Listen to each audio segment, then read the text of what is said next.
早安，大哥。早安，各位早，好不好？关渡一路跑来吗？没有，最近啊，可以说是天气很好，所以一大早我大概4点半就起床开始户外运动。扇子给我一下。等一下，先让我讲一下，因为现在是夏天，不要讲那么多，观众看不出来天色。扇子先拿来一下，扇子拿来。现在是凌晨。今天是一个很特别的音乐系列，为了这个系列真的是筹划已久，我个人也算是蛮期待，因为我其实很好奇，我们政府的官员都在做些什么鸟事，尤其是市长有没有每天在看我们哪一条马路通不通，哪一条水沟有没有堵到。今天你是要从事一个非常特殊的行业，这个行业里面一日市长不啰嗦，我今天一天当不是，这个行业里面有很年轻的人，也有比较资深的，而且天有异象啊，各位，首次没有凸点，大家看一下。就是为什么你知道吗？因为整个胸肌已经奶头切掉了。跑到邻居不要闹，我跟你讲，我现在不是手机，是因为我练上胸肌肉挺出来，所以奶头凹陷，肌肉膨胀。我跟你讲，左边会来驶来一台令人熟悉的车辆。好 ，Eric 到了，耶！买超点。哪里有这种老板？一天到晚扛灯啊，要不然就是买早点。干话讲完了，我们现在已经到了市长官邸的附近。你要成为他的幕僚哦，不是水户，因为水户要有一些那种武打底子。有会，我的武打底子开玩笑啊。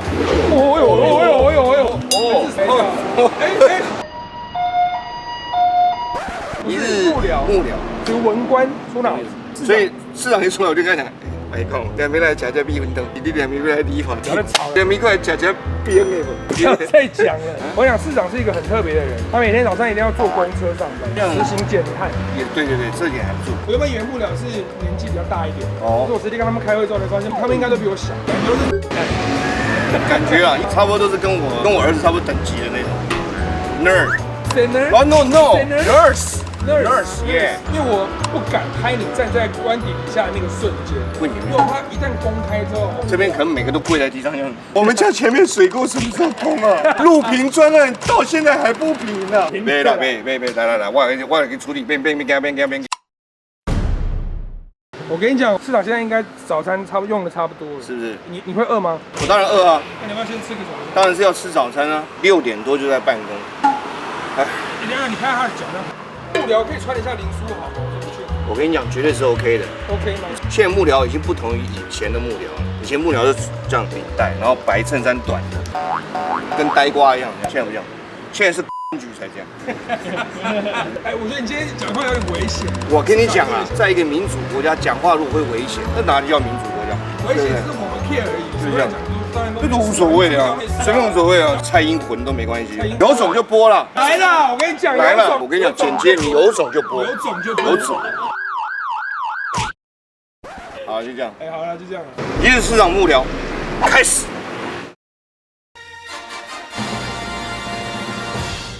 我听说市长下来，我们贴近一点，就是讲话的声音要小一点，因为民众还在睡觉。对，因为这边社区还蛮安静。我现在以全马处理，现有迷妹在等市长，我的天哪！迷妹不是等我吗？绝对不是，就不是我吗？海哥上次搭公车什么时候？前1个月吧，都是比方说放去修理的时候，我就会搭捷运搭公车。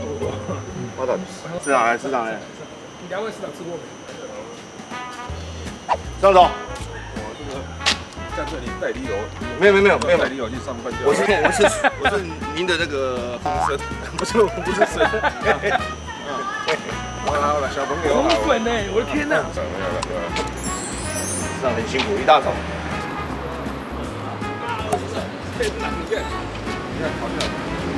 市长在用 APP 确认公车的时间。这样，市长请啊，不用钱。让。市长，您有早餐了？20即将进站，标准动作。如果时间刚好就做，如果一个超过5分钟，要么就走到仁爱路，不然就坐捷运。所以哦，每一个老人都要学会 APP 啊，让你的生活更有效率。还有你还是比市长长了几岁？没有，我比市长小几岁。真的吗？对。市长看起来小你几岁？我48年制的。市长看起来比你年轻也多。没有这个，我没有比他年轻。没有。所以平常市长你就一个人坐在这边，然后当然有一个随扈一定要跟的。所以媒体也会在这边堵你。有时候他们发现我那一天没有开那个杜麦，他们有时候就来这里买米。他们的心态是什么？唯恐天下不乱呢。谢市长讲的太好了，英明呐，就是为了超过70人都这样认，没有错，没有错，真的，20号到了，20号到了，总算等没有超过3分钟。看到吗？这一般有超过的，是吧？市长，我可以问几个私人的问题。为什么日子过得好好的要去当市长？走投无路啊。对啊，好好的在台南没事，他一下子把 MG149啦、国科会案、艾滋案，总会用修理自己的国民为乐。很少一个在录影的现场，镜头以外的人是互相看来看去。是能播吗？你觉得呢？你要帮我消音吗？你会处理吗？我有讲错话吗？没有啊，你讲的就是实话。刚司机回头看我一下，刚刚司机说还是谁过去开一下，他已经走了，他下车。当市长的目标，我们是全部人6年的计划。以前当市长你这么累吗？没有吧？因为我记得以前的市长这样啊，哦，大概只要这样就好了。批评以前人没有用了，我以前很喜欢批评前面的人，现在就不太喜欢批评了。问题还在那里啊，你就乖乖把问题解决吧。就像那大鸡蛋啊，它就是很难嘛。对，我就想问这个问题，本来当时就已经大运子出来用，到现在延宕成这样，市长怎么办？会了，现在我们已经开始把那个伟雄叫进来，每天都在协议上看怎么解决。一开始是这样，他申请了一张建造下来，可是他从来没有按照那个建造施工嘛，他用另外一张图施工。他想说我在盖的时候，利用那个时间再把这个图建造去通过。不是啊，我们这种脑袋太硬了，他怎么施工跟这个图不一样，就把它停工。那个台建中心的审那个防火性能审查就审了2年半了，后面还有都审，还有环评，天哪，这到那不容易过啊。没有啦，这个都是历史工业的，算了，抱怨也没有用。所以你去社子岛看，社子岛像禁建48年的样子嘛，那上面全部违章建筑，对，全部违建要不要拆迁补偿？照理来讲应该是不要，但是你有办法不要吗？他说我已经住40年了，对啊，更好笑了，课税也课了40年，你就不要信到。你这政府在干什么？那怎么办？啊，算了，抱怨没有用。所以我现在态度就是啊，做。所以市长您认为是击毙以身？击毙以身啊！最后我们这支片就是董事长招，然后公车2秒，然后后来就是告市长。不是，中间是广告。告市长，我们节目没有广告。啊，我们节目已经快挂了。问一个观众想问的问题柯市长，现在你觉得当市长比较难还是以前？没有，我跟你讲哦，任何一件事情你给他做到最好都很难。因为当市长也是有专业，我第1年是乱当的，不知道当什么，真的乱七八糟。你看我现在就很稳定，至少我这1年来政策不会出缺，而且那个作业系统不一样，我们的逻辑跟他不一样。外科医生很少听到谎话，当市长很少听到真话。报上，因为我今天是拉地，就是你不谁讲话的时候，我会要拉着你，但是我想跟你站在一起。演到一半你就代替我继续工作，我很想休假1天。听说市长是1到6年没有休假，太累了。你看这个国家太危险了，真的。1990哦，台湾的 GDP 是中国43%，现在掉到4.6以下，还在掉。所以我都不想讲啊。给人家金小胖是有氢弹跟原子弹才敢跟人家这样子。我们现在也没有氢弹，也没有原子弹。高市长，明天的那个报纸会头条什么？柯市长说台湾要发展氢弹。等下发言说你们没有一个可以播的。不是啊，我觉得哦，现在台湾政坛全部在鬼扯，无所谓啊。深澳电厂就是核1、核2要不要退出？核4到底是不是真的填不盖了？北部发电机组有机组，更新计划是什么？到天然气比较干净，废话这我当然知道，可是价格比较高。这是科学题目好吗？每天那个记者逼我，你知道我内心的答案吗？愚人的问题，智者无法回答。这是我内心的答案，可是我都不能讲。那就会让我怀疑说，别的政治的首长或者政治人物，他们是知道真话讲假话，还是他们是都不清楚？2个都有。第一个哦，不读书；第2个不尊重专业；第3没有良心的，就是。要搞清楚要花很多时间的。我们今天就可以体验至少可以体验。今天我看看不太像，我那个后面以前的后面还继续，你看不到，你只看到上班时间还有下班时间的。对，其实哦，人生观改变就好，就是说做多少算多少。我后来发现说，为什么很多市场都没办法改变？因为从开工就已经要花很长的时间，盖完根本不会在你任内完工。那为什么对事情不能交接下去？我跟你讲哦，每个人都要能够捡起来，他才要做。人的心态都这样，他要马上可以看到成绩的。我每次在讲说，我们要开始想一个制度，不会因为我们不在的，然后那个就被打掉。这个哦，人家说会不会再留，只是不会啊，这我算过了。路边停车收费补这个公共运输的差额，这个花了2年去算，停车格要画几格，1年可以收多少钱？这个都是科学，It's science。都付了哦。即将抵达市政府 Taipei City Hall。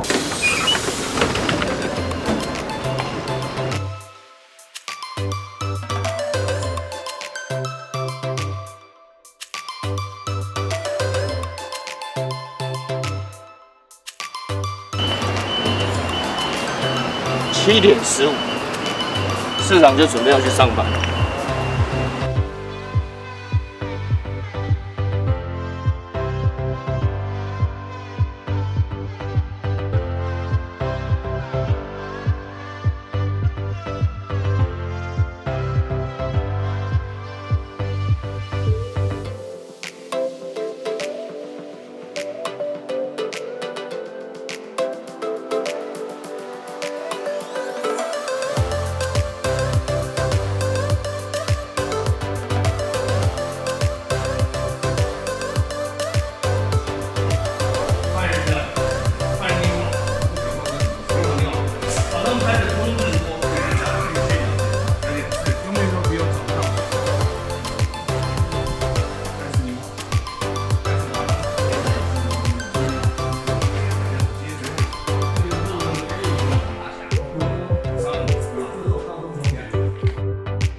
市长啊，已经进到他的市长办公室了。发言人呢，正在跟他报告一些市政的会议。那你现在这样满脸汗，这样 OK 吗？还可以，因为我觉得市长办公室是在11楼相当好。我刚才已经跟市长报告过了，以后那个办公室可不可以是在2楼，或者在1楼就好。为什么发言人没有跟我们一起坐公车？这样我懂了，这个决策是完全正确。刚刚前面大概已经有录了差不多40分钟，稍微估算一下，我们能播的大概只有16秒。就是台下有说上场上说，走，然后上车说哦，谁在公车3段拼起来，中间没有一个段，没有段落可以用。柯市长的魅力是他会很敢讲实话，他最大的魅力却没有办法展现出来，我觉得很可惜。我决定一刀未剪把它播出来。你讲一刀未剪，我是同意。但是发言人说你们一刀未剪，但请给我。我想等一下你了解一下，你要怎么辅佐发言人，怎么辅佐市长。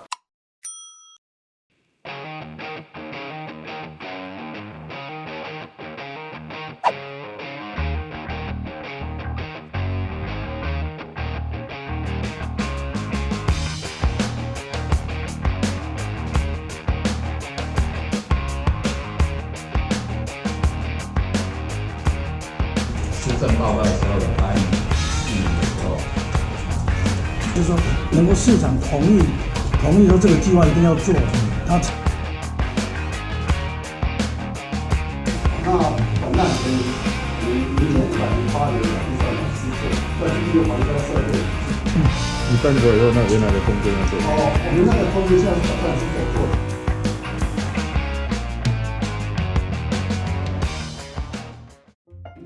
发言人，不好意思，因为刚才我正在听这个市府啊，准备动用第2女备勤。是，你一直叫发言人，太见外了。那叫我议庭就可以了。议庭，对，议庭发言人。我跟你讲，我就问你一个菜逼吧，为什么在开市政会议的时候你可以出来？不是，因为我就在问发言人，为什么议庭你为什么让我出来？是因为才哥，你今天是我们的幕僚之一，我们等一下会有个过程，是我们要报告市政相关的舆情，可能请你跟市长报告一下。这些舆情呢，我们通常用英文用一个字就可以代表 gossip， 再用一个更简单的字 shit 就 OK 了。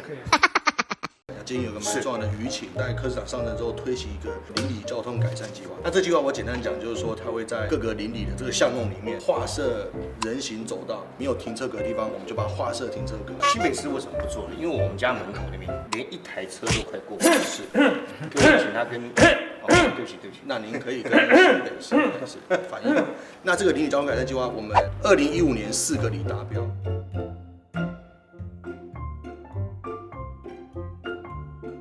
媒体说有基层的这个同仁觉得这是哪一位基层的？我们可以请他出来。这个，因为他当然都不会是有剧名的，就是今天蛮重要的一个舆情。那因为今天的工作真的蛮多的，我们有一位学姐，对，这位是学姐静宇，对，台哥，如果说等一下有一些状况，我不想静宇。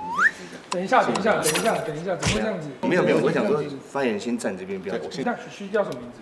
静莹啊。那发言人叫什么名字？于婷，依婷这样。我先代表观众问你一个问题：你长这样，为什么会来当幕僚呢？你有很多工作可以去。哦，所以您自己本身就是幕僚出身，我本身是记者出身。记者出身，对。所以等一下我要跟您好好的学习，有什么可以学的吗？其实我们幕僚到一个活动现场，最主要注意的就是市长的动线，以及他有一个媒体的联访点。哦，是，我今天一直都跟着你。对。所以他不会跟你。他你有一段时间也会跟着我，但是跟他的时间比较长。他希望来，那我们等下就可以进去要报告舆情给市长。我们可以先到那边。那我们先 stand by 一下。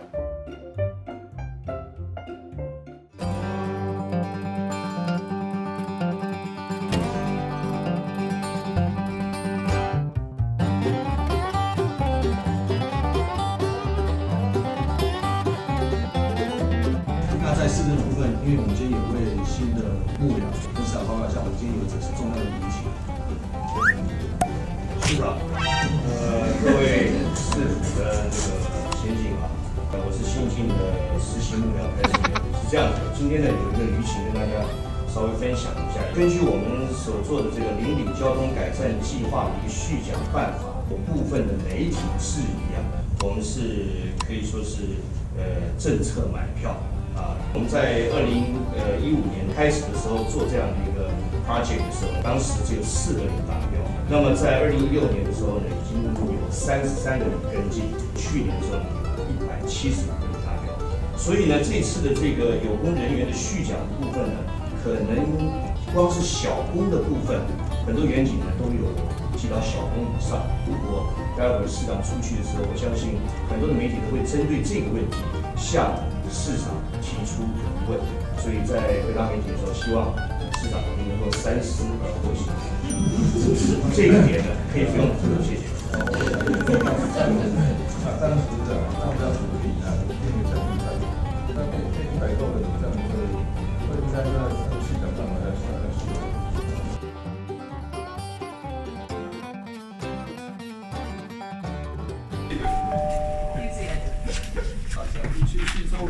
我跟你讲，每天哦，卖弄聪明，然后常常都在车上，他赶快把枪稿背完。还好我对读书很长，演到最后不晓得下一场演什么。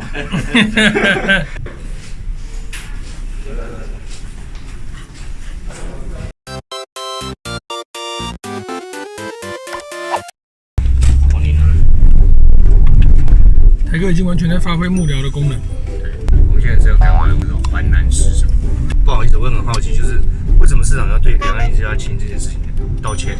我从头到尾没有道歉呢。从头没有道歉。你知道什么叫标题杀人吗？对，那个讲稿你知道？是，那是录音，那不是赖。这个原则就是，如果你听着觉得不爽，我只能说感谢。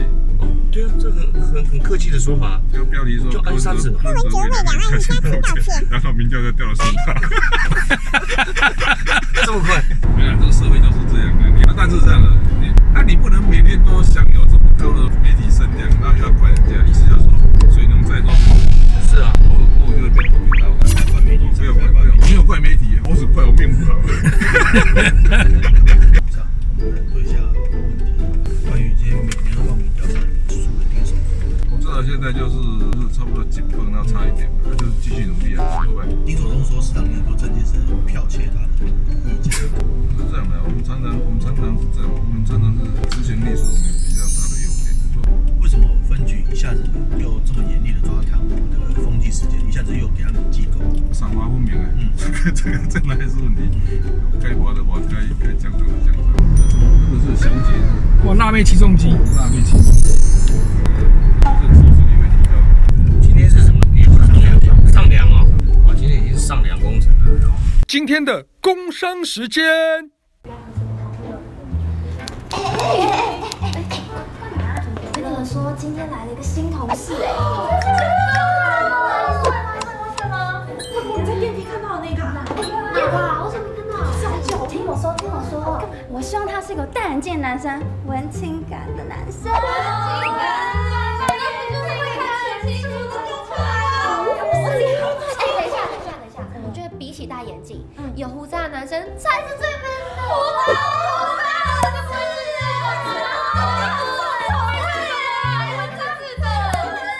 不是吃萝卜怎么办？就是萝卜。其实我真的觉得有没有胡渣，有没有戴眼镜都没关系，重点是身高要175公分，这样才可以在他的胸膛看电影。如果不够高的话，就很像躺在屁股啊，不行的。这里太高了，太温暖了。但是听我说，我觉得呢，男生就是要有才华，像艺术家一样。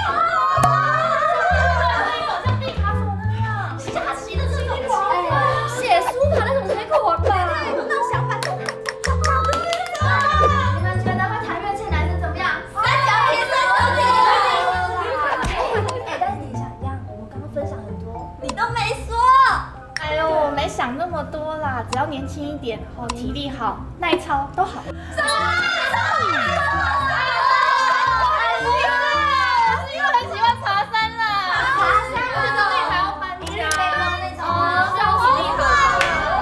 让各位久等了。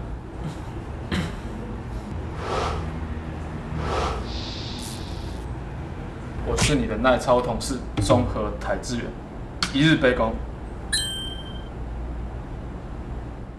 想要什么模样就什么模样，换上最有爱的造型，再次唤醒心中沉睡的力量。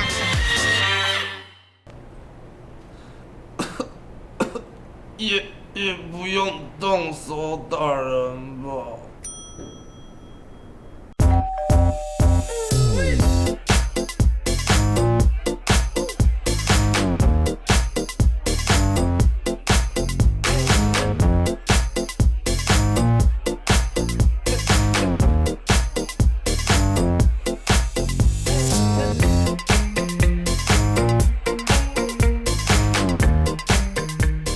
来到了环南市场，其实算是上梁了，好不好？好不好？现在用代号 Andy， 我跟你说，媒体联访的时候就是你发挥功能。了解。现在我们先进行守护。我们现在守护它，我怎么守护？现在外面一堆人在守护它。我们用爱守护，用爱发电，用爱守护。用爱守护，希望它不要被击倒。台哥今天是要来。哦，对不起，我们在工作。先不放，先不放。哎，你就先不要位置好不好？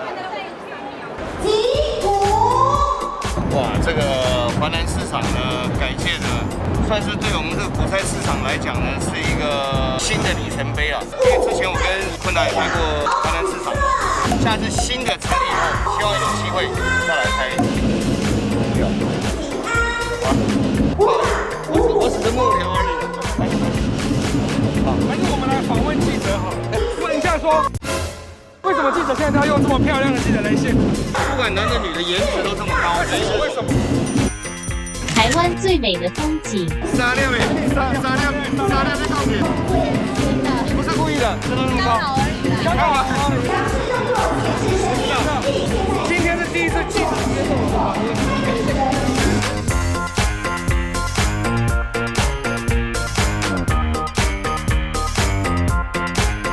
误写成冲啦，误你会不会写成冲干什么？你小学毕业没有？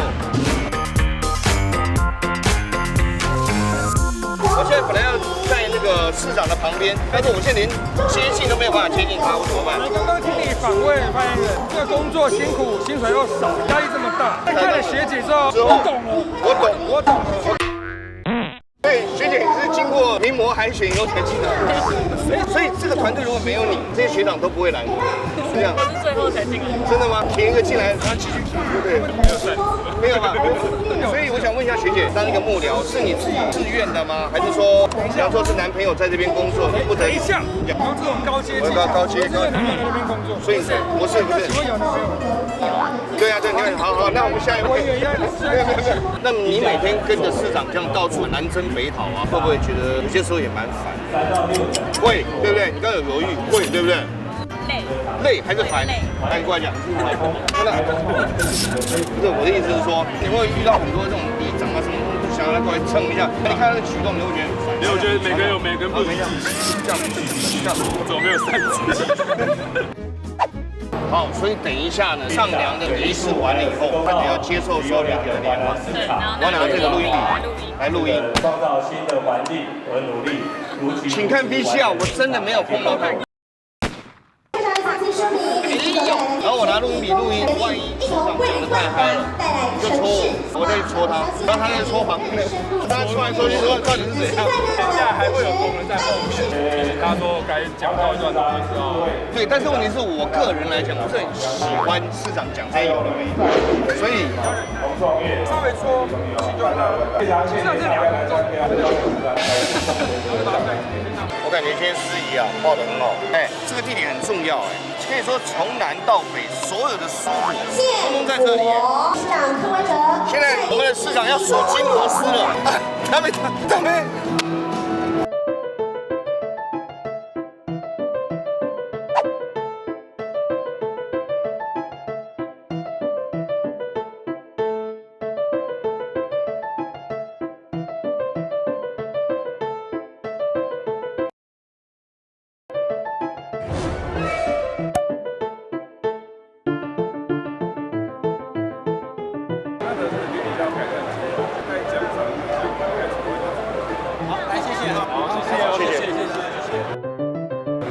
你觉得台哥这表现可以吗？我刚刚看了一下台哥表现，其实他蹲在那边也认真收烟。你确定你的指令有传达给他？可以了，对，我都可以了。你是停住了他哪一段？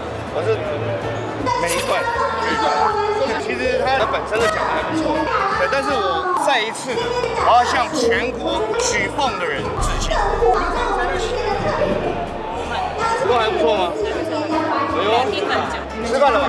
还没啊，还没。现在几点而已？11点半。今天的工作会到很晚，还不到3点。师傅在哪里呀？吴师傅。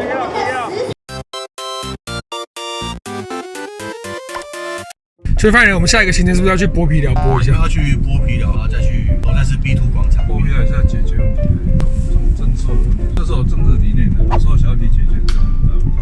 你像我们那文山区每次下雨，每次淹大水，后来他们就提一个长流前计划，列了一大堆，都这样好了，可以做就先做，做到第4个、第5个不淹的。所以我每次讲说，华南市场是花了18年讨论的，开会以往说明会超过100场，问题列出来，列出来，再解决掉一批，把问题一直消，礼拜1到礼拜5，每天7点半，一开始他说上班上班，不讲了。我说谁想跟市长共事，大家会怕。不然我跟你讲啊，要跑就跑，剩下就是准备参加革命。所以市长，你觉得这算不算一种为人民服务的热情？是的，我们是带进一个新的政府，当市长4年，预计要结520岁，最后10大案就结19年，所以到年底才会结超过240亿。那以前人为什么就要把它乱花？他以前都负债啊，我只要讲一个数字，4代开闭幕，然后花3.6亿，他们以前花5.4亿。喂，你回去问就知道。喂，我没有朋友。他不用，所以这很简单嘛，就是规矩做事，就这样子。我讲是比较简单嘛，做完蛮痛苦。我因为随时有浪费，所以我会讲，我都不会设置机会就这样，这就是剥皮寮。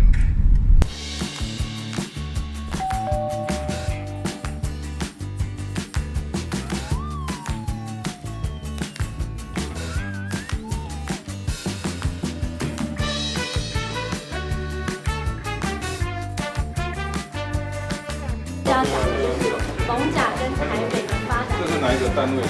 文献馆要在这边展。看展多。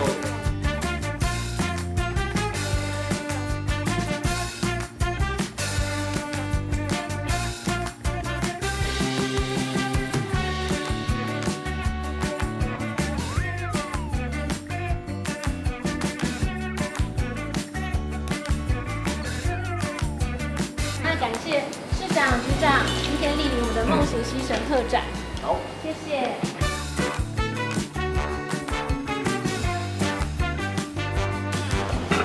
哇，这不是道具吧？这是道具。这些是以前的这个列小礼。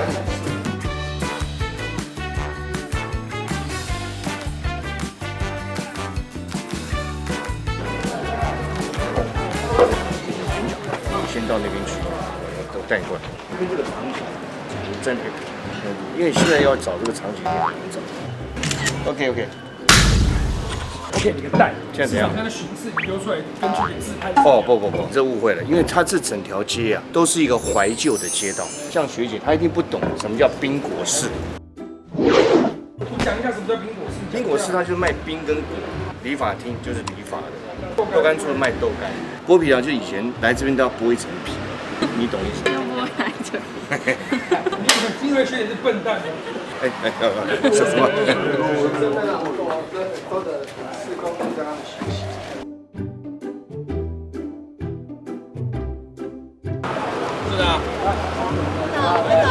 剥皮寮来了以后，我们先到龙山寺的地下街。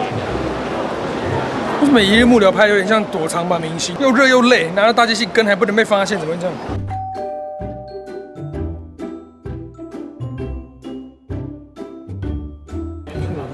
没有，我现在想说市长看这些要干嘛？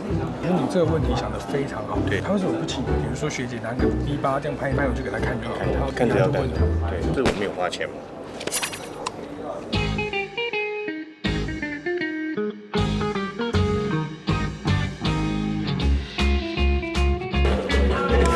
跳不上去了，这我都跳不上去了。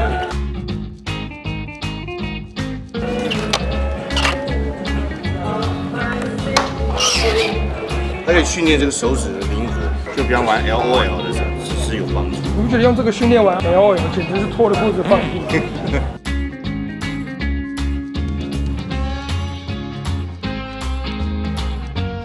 发言人的另外一个 partner， 我就问你一下，盖着要干嘛？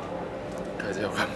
跟你讲，他回答不出来，对不对？不是，不然你叫小牛进来。小牛比较会讲。小牛全身马赛克，然后变全身马赛变身处理。对你讲，前日是哪个市场规划的？我不太确定到底是马还是豪，总之马英九的。所以说这个地方荒废了多久？荒废很久，当时这边一直都没有活化，下面甚至沦为是那种喝茶的那种。等于说他们就是正派经营。正派喝茶。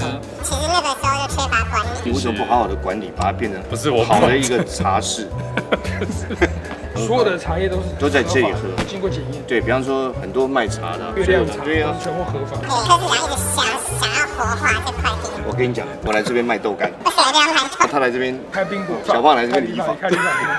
你还有没有什么想问的？小牛能讲的有限，你可以问一个已经离开这个团队的前辈，叫大雄，就问他。大雄坐在那边，我们就问大雄，刚刚坐在那边。大雄问你一下，其实刚刚我问了一个好朋友叫小柯的，是，对，小牛了，是。他说这个以前呢，就一直在卖茶叶。因为客户这边是我常来这个以前这边是楼上稍微比较繁荣一点是，但是很少人会走到地下室。柯市长之后要去把它做一个更多文创的领域，把它纳入这边。是，所以说这个地方就以青年艺术家要创业的话，这个负担得起。所以楼上本来是龙山寺，地下一楼就是浴室啊，在最底层就是一格一格的，大家就睡在这边，就没那么夸张，但是有规划，那个然后双所以这个去年你觉得不下来，那当然是不断的一直精进，一直不断的精进。其实一个开始在创的时候是没有那么容易。可以问一下市长，对这边有看法？我要问一下，因为大雄你离职，但是对这个工作还是念念不忘。市长学教有点收入，我会在那边游荡，还是想重新回这团队。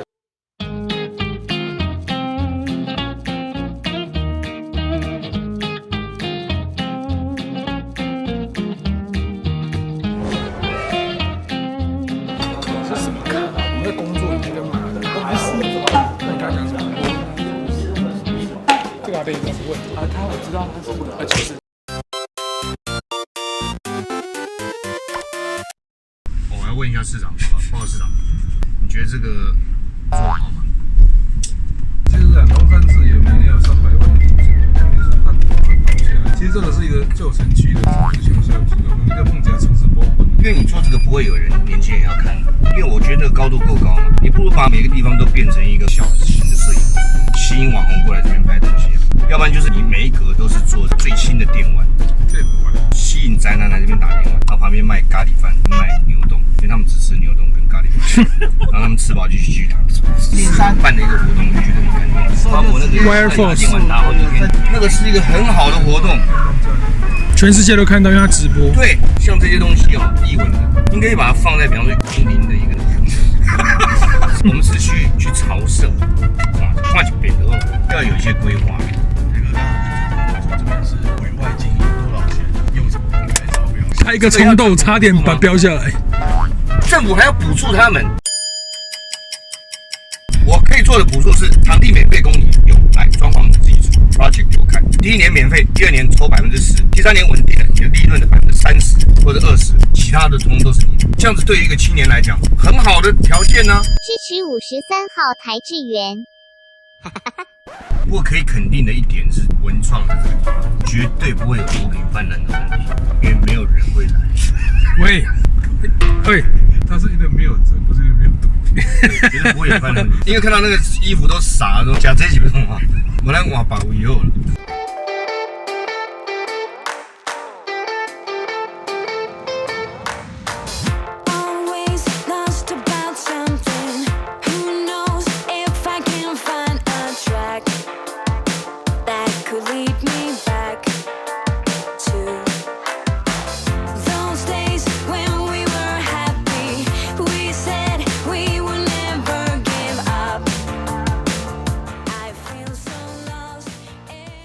现在市长呢正在视察这个万华地区这边这个青年公宅啊。这个屋顶的景是标志，当然这个是市长手下的第几期的公宅？盖了第几期哦？像我们目前之前已经盖好了，有很多，但木栅有，然后之前我们健康公宅刚完工。啊，健康这个漂亮，那我看到旁边都是彩色的围墙。市长对于打房这一块情绪高昂吗？当然是因为说居住是一个人民的最基本的，买不起找人家租的，所以我们现在盖的这个是自住的嘛。在他任内租都卖，他一走他又开始卖。现在在法令下，其实他还是会继续租。什么法令？就是在住宅法有规定。住宅法怎么规定？社会住宅是必须拿来做租的，或者这种法令经常改。当然希望未来的继任者会继续维持。但是现在已经有人提出来，为了维持居住正义，可以现住房人就可以有权利来第一优先购买，是不是有这样的一个说法？目前我们还是照市长的规则在走，但我们不希望这样做。可以住多久？3年，3+3。基本上，如果你没有比较重大的一些违约违规状况，如果你表达意愿强烈的话，它也会让你再租，再叫重抽。那比方说，我刚来租的时候我是单身，我租到一个房一个。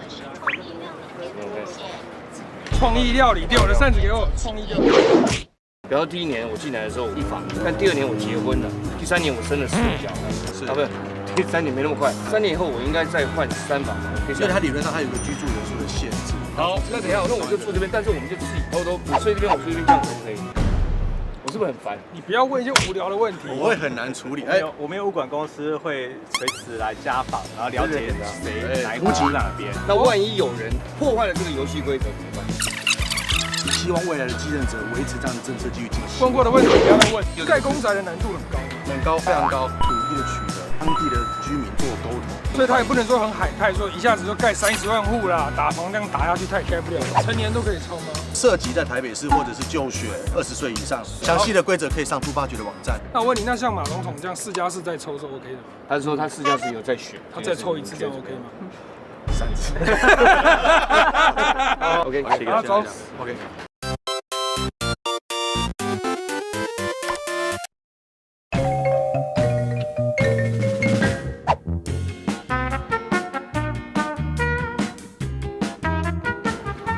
我觉得我们今天的互动不是太多。那个怡君啊，静怡学姐，我刚刚也是坐在里面听市长在开会，但是我们讲说好像礼拜1通常都是纪要会议。对。纪要会议的内容大概是些什么？如果平常我们没有特别要讨论什么事情的话，市长可能就会请我们同仁准备一些读书的心得。对，我刚刚就来看那个1战的原因。任何内容都可以。就是市长他觉得有趣的内容，他就会问大家说：“那你们知不知道这个？”这样子。所以刚刚那位不是老师，他是员工，他是同仁，对，他是剑桥毕业。剑桥 Cambridge。所以我觉得这是蛮好的一件事情。市长他可以利用公余之暇跟对他来讲已经蛮狭了。灌墙中间。对，就是差这么一点点时间，然后他再把它灌进去。其实我们应该要了解历史是没有错的，但是我每次读到西洋史的时候，我会觉得非常的头痛。欧洲的国家相当的复杂。很简单一点的西洋剧本。西洋剧本很简单的话，类似这样子。那我们回去继续上课。还要继续上课的。对。其实我对这段没有什么太大的兴趣。英国当时敦刻尔克大撤退，这有什么意义？英军从那边撤退回来，用渔船撤回来，关我什么事？英军的英属啊。英军。我不是觉得无聊，我是不喜欢西洋史。人总有喜欢历史的某个部分。比方说谈到艺术史，你就不想去读达艺术的这一块的历史，你就觉得很麻烦。但它也是一块很重要的东西。达艺术其实在那个也是一战以后。想不到还有第二发工商时间。各位木曜的观众朋友，大家好。什么是一个好的工商呢？就是厂商开心，我们也开心，你们看得更开心。今天很荣幸邀请到我们节目的主持人台志源先生来介绍这个工商。于是台哥就说喽：“各位观众，今天很荣幸的接到 LG 21:9宽萤幕的工商，这是一款21:9的萤幕，什么意思呢？意思就是它的宽度更胜你使用2个萤幕，而且中间还少了边框，整体呈现效果更佳。来，随着台哥的脚步，我们往后走，看到了正在用21:9的宽萤幕观赏1日系列的胖达。这个时候，胖达开口说了：“哇！”这个时候，台哥接着说：“是不是没有了边框，运用桌面空间更灵活啊，多工更有效率啊？”其实，台哥抢过了滑鼠。把萤幕调整成正在看影片，同时也在工作的感觉。调整完萤幕之后的台哥开口说道：“胖大，从此上班边看卡通，甚至边看球赛，一边剪片，更加方便了。”胖大着急的回嘴：“我没有啊，台哥，我不会这样。”台哥不理会胖大的惨叫，转身前往另外一位后置剪辑比列的电脑前面。此时，台哥走到了剪辑偶像比列的跟前。这个时候，台哥开口说了：“比列啊，你知道吗 ？LG 21:9宽萤幕还具有同时接受2个讯号源的功能。比如说，你很喜欢上班偷打电动，你就可以像这个样子。”完成了设定之后，台哥得意洋洋地对比列说：“比列，你再也不用担心要拔叉的很麻烦了，简单一个按钮，轻松又自在。”这个时候，比列很紧张地说：“我没有啦，台哥。”台哥不理会比列的着急，转身就走。此时开口说道了：“21:9的萤幕，比双萤幕更好的地方还有哪些呢？上面搭载了 USB Type-C 的插座，让你可以直接帮手机充电，同时更具备电竞模式。虽然你技不如人，没办法当个电竞选手，但至少可以跟电竞选手用同规格过个干瘾。”慷慨的 LG 厂商决定赠送麦卡贝所有的后置1人1台21:9的宽萤幕。什么？你说厂商没有要送？没问题，我台资源亲自掏腰包，刷我的黑卡买5台送给你们，哈哈哈！真的是皆大欢。搞蓝色蜘蛛网、玫瑰瞳铃眼啊！我现在变成龙套演员就对了。然后你在旁边 OS， 我现在 OS 演员，比手画脚这样比，金钟影帝，好像搞得我什么都不知道一样。这样讲不知道吗？这样讲是不是？来，我就问你，来，萤幕更新率是什么意思？就更新啊。60赫兹什么意思？哼，几秒更新一次？我怎么知道？140赫兹什么意思？好啊。240呢？240啊。USB Type C 什么意思？跟 B 有什么不一样？又跟 A 有什么不一样？我怎么知道有什么不一样？我用就讲哦，无好，你讲啊，你咪拢卖。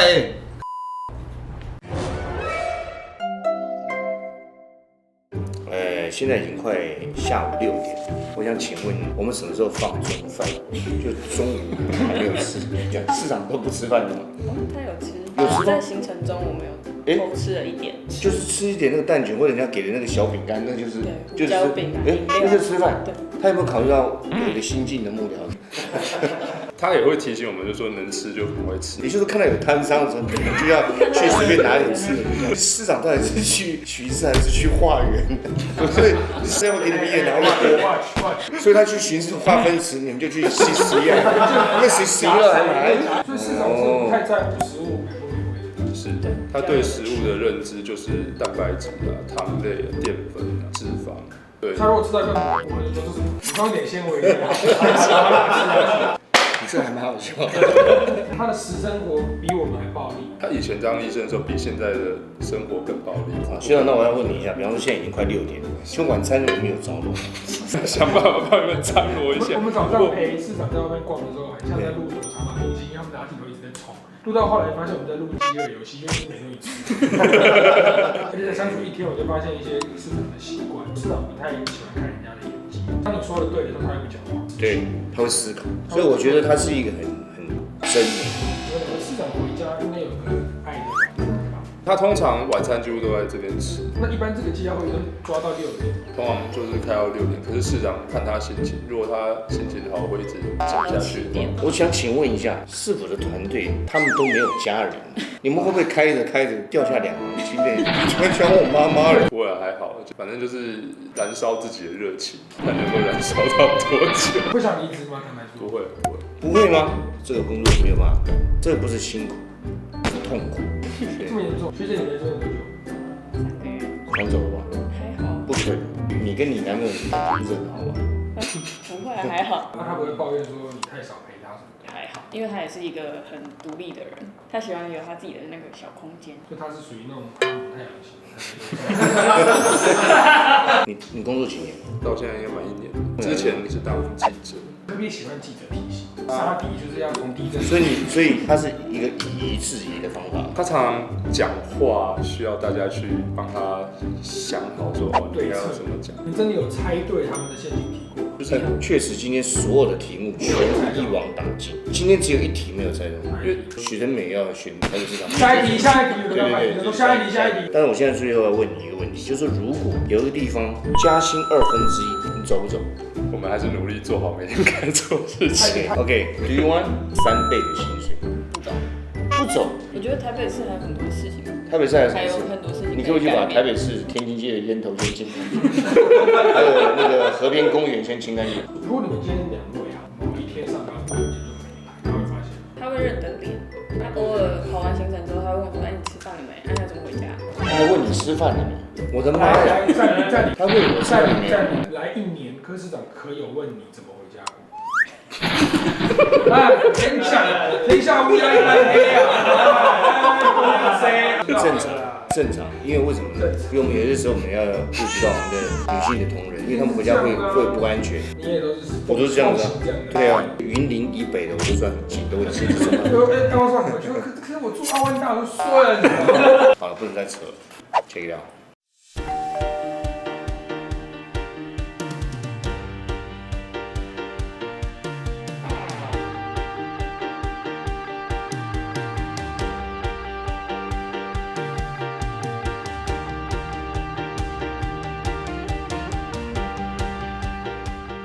海哥，现在的时间呢？现在7点10分。然后我们大概6点半的时候遇到市长的，所以到现在为止，工作时间已经超过了差不多13个小时。我个人认为，应该已经达到下班2次的标准。对，最主要的是我从早饭一直等到晚饭。我想问说，市长，请问我们什么时候放饭？只有一个可能，市长行光合作，去外面的时候已经晒了太阳。所以我想说，现在看到市长在喝口茶喘口气，你就问市长说，市长是不是应该放饭？是哦。好，市长辛苦，谢谢市长。市长，我想说，因为我们工作也超过差不多接近13个小时，该下班了。好像离下班时间还很久。还很久。我最后一场会议是10点。最后一场会议是10点，是不是？ 10点还有排一个会议，而且不晓得开到什么时候。每天都有离职潮吧？对啊，每天都有啊，该走的走，留下来不是职务，是矿物。那我再请问一下，请问我们什么时候放饭？长官都没有吃完，吃什么饭？是，我没有政党，没有财团，没有基金会，我家也没有开公司，对，也不是家里很有钱，懂意思？在人力加工之下，还活到今天，我们是吃苦耐劳的，拜托，你中间还绕跑休息2个钟。没有，那个是刚好是因为有一个行程我不方便参与。没有，海哥今天对在我们看公仔的地方也有一些问题想问一下市长。对，我想问一下市长，就是说像现在啊，这个您的这个利益是很好的，那这难保就是说有一天你这个政策呢，您离开了以后，他们就会说啊，那就吵来吵去，你们这个原来居住人，那我们就为了居住正义，这个原价卖给你们吧，会不会有这个情形？这个当时为什么不要用卖的呢？如果6年的话，它有60年，那就有给10个人住过，10组人住过。对，基本上定义是给那些出社会的，就还没有钱可以自己买房子那段过渡期的。是，目前制度还是确定是这样，就是他基本上只住不买。我是希望这个能够继续一直下去，所以你确定现在不回家？我看过 schedule， 最后一场是10点。最后一场是10点，你想不去电影院上班？从早场可以上到最后一场。我跟你讲啊，我不一样的地方是，我要保持头脑清醒。我们可以在台湾的政治活到现在，也是靠这种热情。我想正式在现在立足职责。可以的，你可以下班了。哇！所以他们都还不能下班，他们换另外一批，他们再换另外一批。不过还好啦，以前我们在救人的时候也是没日没夜的。可是问题是总有轮班的大夫，那也是主任没办法，底下小医生可以换，你主任没办法换。没有你下一次还是选一天，从头跟到尾。我还选一天啊！我们讨论一下，我们再择期再选一天，再站一天，然后你下半场再来3点再来，然后开始你当那个第2轮的。现在7，所以市长你没有说什么6、7点，说刚好今天都没有事了。没有啊，那我们每天都有事。国家多危险呢！要不是我们这些人撑住啊，你去撑啊，我真的不行。我真的祝福市长。我跟你讲，你今天去看那个公仔，到年底的时候，同时有35个地方在开工了，那个连那监工都是问题。哇，这很屌！你看那个环南市场5个月前，他还没露出地面。那这些事情以前国民党怎么都不做的？没有钱赚嘛？不是没钱赚了。不要讲人家，我现在是学位，不要讲人家坏。不要讲，不容易的，不容易。谢谢市长，今天教我上了一课。今天上完这个班，我可能要休1个礼拜。太惨了！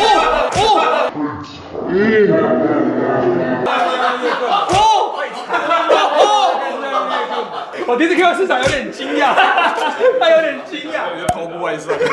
其实市长这个是不会痛，这是只有声音不会痛。你打我给市长看一次，他是不会痛，他的声音很巨大。在市场那个1天跟下来，我觉得要当一个市长实在是不容易，而且要当市长的幕僚要想好。我建议游民可以来分担，条件一，父母双亡，对，家人都不在，5500块，7亿直战，然后都没有人爱你。就可以到市场5000无挂都可以来跟市长。不要再讲这些乱七八糟的。我拍了这么多1日系列，我实在是没有办法讲市长1日幕僚成功这几个字，我只能讲市长成功1日幕僚。Oh my god！ 谢谢市长。虽然说我们刚刚感觉是 ending 了，但是台哥决定了还是要窥探一下市长的下一个行程，据说是要陪很多热舞社的小朋友，是吗？上去看一下。好，我要问一下，就是说，因为我刚刚有问的那个学长学姐，如果说有我的企业挖他们走不走？他们居然说不走。那我想请问你，2、3倍挖你们走不走？真假的啦？真的自我实现的问题。我跟你讲，我不用挖我自己就走，我没有办法待在这里。你这个对强度的抗性，我们诚挚邀请你来麦卡贝网络电视上班，应该蛮耐操的。对，因为我觉得我自诩是做电视出身的，我已经是金拉又金踹，金喜又金赛，这个工作我真心做不了。他不是说去盖大楼这个体力活，他是身心俱疲。对，其实我觉得当市长这件事情，他其实也可以当的这样，也可以这样啊。他为什么要选一个这样的一个市长？我觉得这样太痛苦，他不痛苦吗？我觉得倒是还好，反正就是照他讲，就是这样继续做下去，心存善念，尽力而为。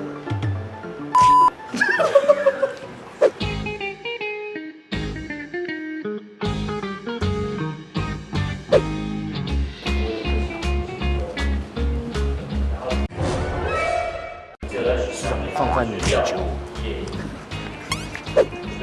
市长放饭，终于今天7点半能放饭。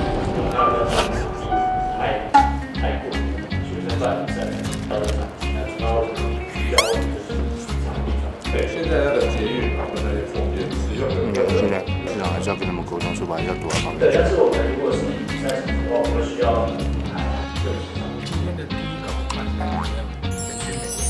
都不吃披萨，但是我觉得剧场经理怎么会只是变成一个美味的，不能干这个行业，怎么能干？就是我除了拍电视剧以外，是我第一次就是说拍一整天一个1日系列，我拍到胡子长出来。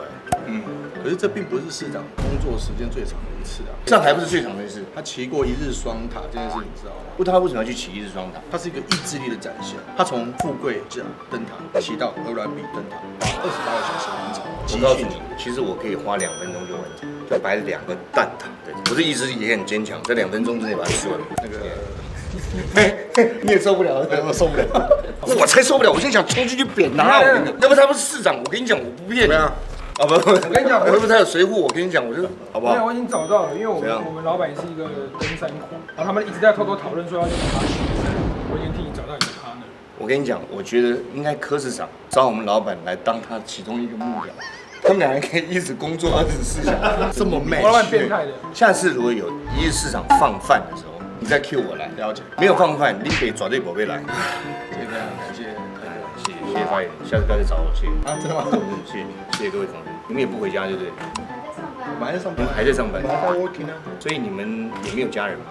你们都是孤儿。谢大哥，谢谢，可以先下班。1日幕僚，全部幕僚。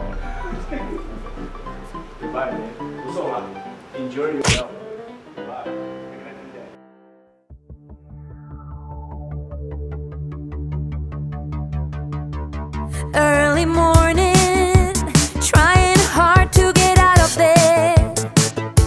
She remembers all the crazy little things she said. Get a move on, gotta be one step ahead. On your feet now, wondering where the road had led.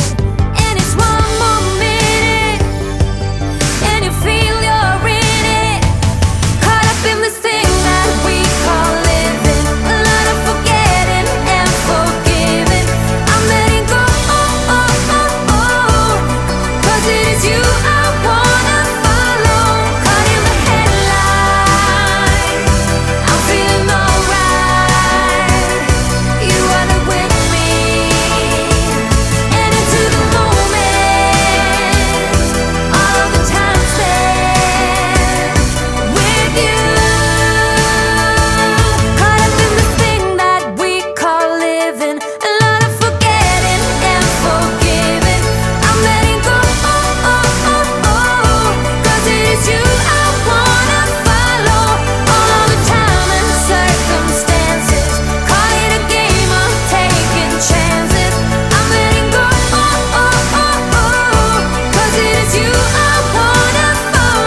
IG 千万别忘记哦！就这样，不要是我们下次见，拜拜！